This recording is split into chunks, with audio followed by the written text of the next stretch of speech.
Ni yang duk pergi Sephora ke Watson ke, kalau kau perasan dia ada studio tempat make up kan. Nampak ni? Gincu mana-mana tester berapa puluh kali dah orang pakai dekat mulut, duk tenyeh-tenyeh, lepas tu apa tenyeh lagi. Berapa ramai kena ada masalah herpes simplex virus type 1. Tak pasal-pasal dalam seminggu dua, naik blister. Ni nampak tak gambar blister ni dekat bibir kita? Kadang-kadang ada ulcer dalam tu. Yang tu adalah viral infection. Obviously, disebabkan oleh direct oral contact. Contoh, kalau kawan tu dia ada masalah cold sore yang disebabkan oleh herpes simplex virus type 1. Dia tak tahu dia ada benda tu. Lepas tu dia pergi test. Tonyoh, ambil kali ni, tonyoh pula letak. Kali ni, tonyoh letak. Kita pula second. Mai tonyoh lipstick yang sama. Direct transmitted akan menyebabkan hang akan dapat benda yang sama. Cold sore, ulcer, pedih gila. Sangat pedih, nak telan air liuk susah, nak minum pun susah. Antara simptom-simptom herpes simplex virus type 1. Kebanyakan perempuan memang kena benda tu. Aku tak faham siapa punya konsep yang boleh menyebabkan kita boleh try benda yang boleh tonyoh dekat mulut. Lain lah kalau korang nak test lipstick tu, tonyoh dekat sini.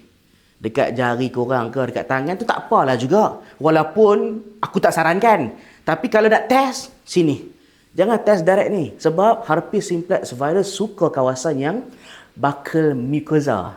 Mucus lembab-lembab kawasan mulut tu memang favourite dia lah. Sebab itulah easily to be transmitted. Antara seorang perempuan ke perempuan lain. Try bayangkan kalau perempuan tu kena tapi dia tak sedar ada virus kat mulut dia. Lepas tu dia pergi cium hang sebagai suami. Hang pun boleh kena benda yang sama. Dan tiba-tiba kalau hang pun bersetubuh, boleh menyebabkan apa?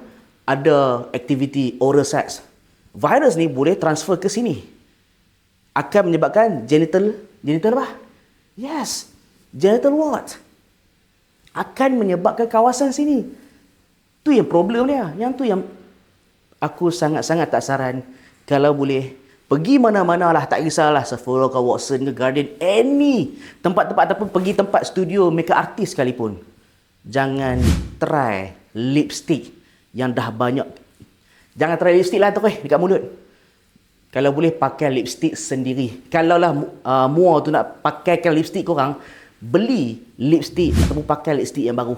Jangan pakai lipstick yang dia punya. Sebab cross contamination. Sekali yang kena kita punya cold sore ni,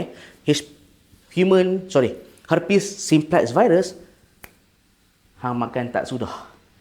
Dan easily infection. Senang hang nak transfer dekat laki hang. Hang cium budak ni kena. Hang cium mak hang kena. Cium laki hang pun kena. So virus ni senang nak transmit tau. Highly contagious. So bahaya.